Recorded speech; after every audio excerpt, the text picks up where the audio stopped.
Hi because welcome back to our channel. AP DYO మనకు అబ్జెక్షన్స్కి అయితే last date వచ్చేసి 31/5 అనమాట. అబ్జెక్షన్స్కి అంటే ఈ రోజే 31 మే అబ్జెక్షన్స్కి లాస్ట్ డేట్. ఇంకా ఎవరైనా మీకు ఏమైనా అబ్జెక్షన్స్ రైస్ చేయాలనుకుంటే ఈ రోజే రైస్ చేయండి. సాయంత్రం 5 వరకు యాక్టివ్ ఉంటుంది అనుకుంటున్నాను. 5 లోపల యాక్టివ్ చేయండి.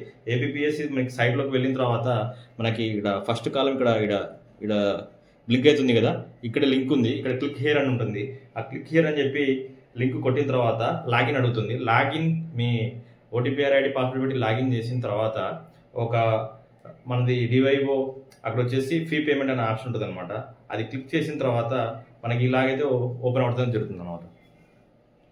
Account holder name, bank account number, reconfirm account number, bank name, IFC code, తర్వాత పేపర్ జనరల్ స్టడీస్ అని మనం సెలెక్ట్ చేసుకుంటాం. తర్వాత క్వశ్చన్ నెంబర్, మీకు ఏదైతే క్వశ్చన్ రాంగ్ అనుకుంటున్నారో ఆ క్వశ్చన్ నెంబర్ మీరు సెలెక్ట్ చేసుకోవాలి. సెలెక్ట్ చేసుకున్న తర్వాత ఇక్కడ ఎందుకు రాంగ్ అనుకుంటున్నారు, objections no option is correct, multiple answers are correct, questions is ambiguous, తర్వాత వచ్చేసి అదర్స్, ఇలా ఆప్షన్ చెప్పి ఉంటుందన్నమాట.